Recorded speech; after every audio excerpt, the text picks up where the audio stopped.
안녕하세요. 그림일 가족 여러분.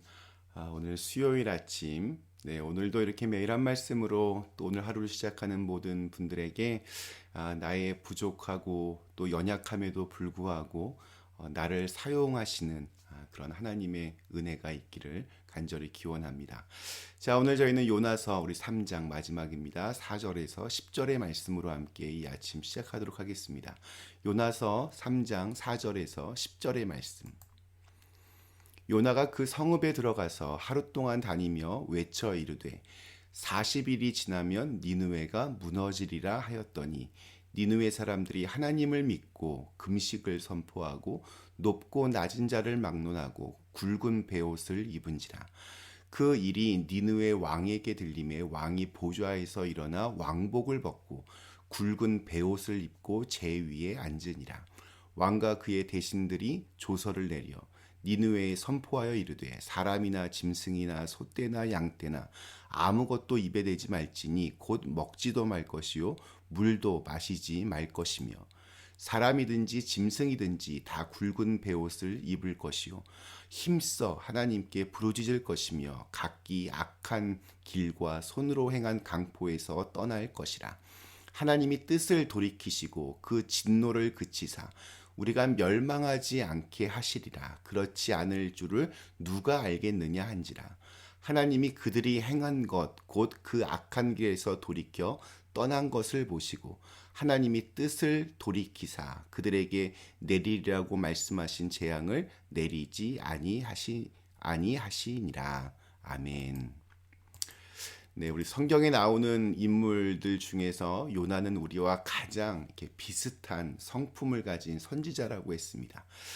그런데 우리 그 배 밑바닥에서 깊은 잠을 자던 요나가 깨어난 후에 이 요나는 보통 사람들은 흉내내기조차 어려운 아주 담대한 믿음의 모습을 보여주었습니다. 폭풍우 때문에 겁에 질려 있던 사람들을 보면서 이 모든 것이 다 자기 때문이라고 이렇게 말하고 자기의 죄를 솔직하게 인정하고 고백합니다. 그리고는 자기를 바닷속에 던지라고 이 모든 책임을 지려고 합니다.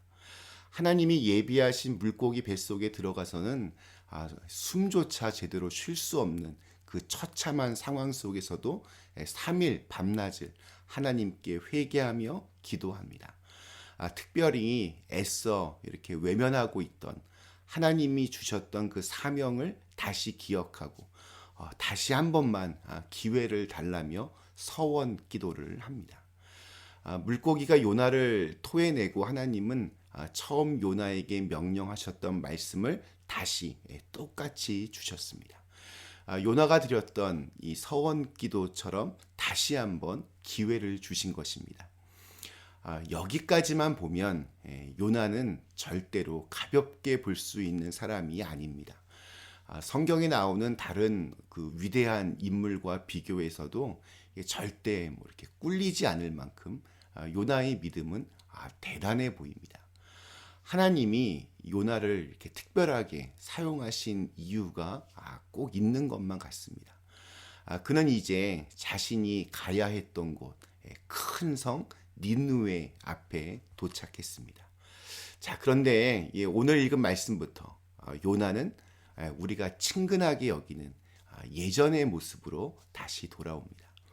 마치 이렇게 기도원에 갔다가 상상할 수 없는 아주 커다란 은혜를 경험하고 이제부터는 오직 주님만을 위해 살아야지 다짐하고는 집에 돌아오자마자 부부싸움을 하는 그러한 경우처럼 다가옵니다.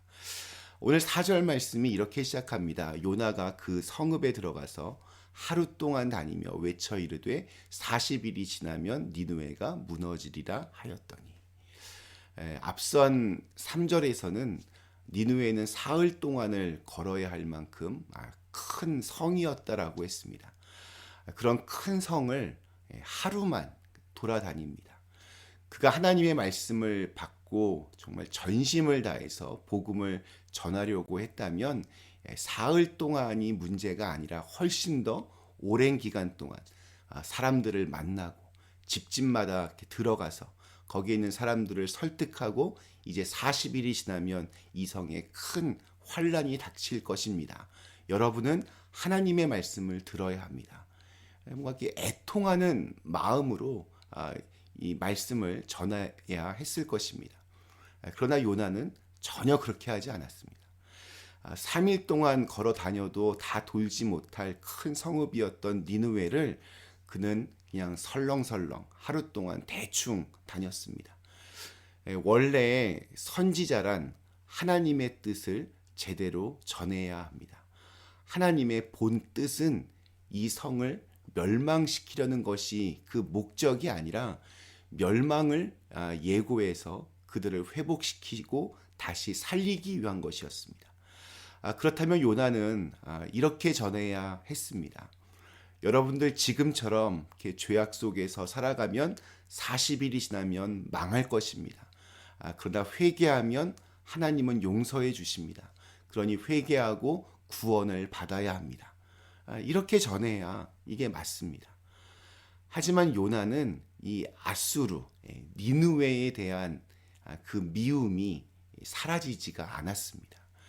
물고기 뱃속에서 하나님께 드린 서원 기도도 있고 또 하나님의 눈을 피해 도망칠 수 없다는 것도 이제 잘 알았고 또 다시 사명을 주셨으니 하기는 해야겠는데 억지로 마지못해 그렇게 하고 있습니다. 그리고 그들이 빨리 망하기를 바라는 마음으로 그렇게 말씀을 전했습니다. 다시 사명을 받아서 사명의 자리에 섰지만 그는 반만 돌아오고 반은 돌아오지 않는 반쪽짜리 선지자의 모습으로 그렇게 오늘 우리에게 보여집니다. 그런데 놀라운 일이 벌어집니다. 5절과 6절 말씀이 이렇게 증언합니다. 니느웨 사람들이 하나님을 믿고 금식을 선포하고 높고 낮은 자를 막론하고 굵은 베옷을 입은지라. 그 일이 니느웨 왕에게 들림에 왕이 보좌에서 일어나 왕복을 벗고 굵은 베옷을 입고 제 위에 앉으니라. 놀라운 일이 벌어졌습니다. 왕으로부터 백성들까지 모두가 요나의 말을 듣고 하나님의 마음을 헤아리고 굵은 베옷을 입고 제 위에 앉아서 회개하기 시작합니다. 놀라운 역사가 일어난 것입니다. 요나가 어떤 대단한 능력이 있어서 이런 일이 벌어졌다고는 믿을 수도 없고 또 그렇게 이해할 수도 없습니다. 요나는 반쪽짜리 선지자로서 지금 심판에만 초점을 맞추었고 사흘 동안 걸어도 다 못 돌 니느웨 성을 하루 만에 그냥 설렁설렁 메시지도 대충대충 이렇게 선포했던 선지자였습니다. 그런데도 하나님이 그들의 마음을 움직여 주셨다. 이렇게 보는 것이 맞습니다. 제가 자랐던 교회는 그 예배당 전면에 요한복음 3장 17절 말씀이 이렇게 돌로 새겨져 있었습니다. 우리 요한복음 3장 16절 말씀이 훨씬 더 유명하지만 이 17절 말씀도 하나님의 마음을 아주 잘 표현하고 있습니다. 하나님이 그 아들을 세상에 보내신 것은 세상을 심판하려 하심이 아니요 그로 말미암아 세상이 구원을 받게 하려 하심이라. 요나는 생사를 오가며 남들은 경험하지 못한 엄청난 은혜를 경험했습니다. 그러나 여전히 자기의 생각과 자기 주장이 하나님의 마음보다 훨씬 더 강하게 남아 있었습니다. 그런데 하나님은 그렇게 모자라고 연약하고 죄 많고 그렇게 자기 주장이 강한 요나를 통해서 일하시면서 니느웨 백성들의 마음을 움직여 주셨습니다. 오늘 우리 역시 완전하지 않습니다. 연약하고 늘 부족하고 또 늘 죄 가운데서 이렇게 허덕입니다. 성품도 예전과 별로 달라진 것처럼 그렇게 느껴지지 않습니다. 그럼에도 불구하고 하나님은 마른 막대기보다 못한 우리를 통해서 일하시며 또 하나님의 역사를 이루어 가십니다. 그래서 은혜입니다. 오늘 10절 말씀이 이렇게 마무리가 됩니다. 하나님이 그들이 행한 것, 곧 그 악한 길에서 돌이켜 떠난 것을 보시고 하나님이 뜻을 돌이키사 그들에게 내리라고 말씀하신 재앙을 내리지 아니하시니라. 때를 얻든지 못 얻든지 오늘 우리가 해야 할 일은 이 하나님의 구원을 선포하는 일입니다. 내가 할 일은 내가 하고 하나님이 하실 일은 하나님께서 하십니다. 오늘 우리에게 주신 하루 부족한 나를 통해 일하시는 그런 하나님의 은혜를 경험하실 수 있기를 간절히 기원합니다. 우리 잠시 함께 기도하시겠습니다. 하나님, 요나는 다시 이제 예전의 모습으로 돌아옵니다. 자기의 생각과 자기의 주장이 하나님의 마음보다 더 강하게 작동합니다. 그럼에도 이 요나를 통하여서 니느웨 백성들의 마음이 움직여집니다. 하나님께서 하셨습니다.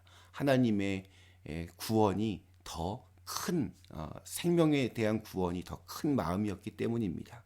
오늘 우리들도 우리의 삶의 자리에서 정말 이 하나님의 마음을 헤아리며 우리의 삶의 자리에서 이 하나님의 구원을 선포하고 또 그것들을 위하여 애쓰는 오늘 하루가 되게 하여 주시옵소서. 예수님의 이름으로 간절히 기도드리옵나이다. 아멘.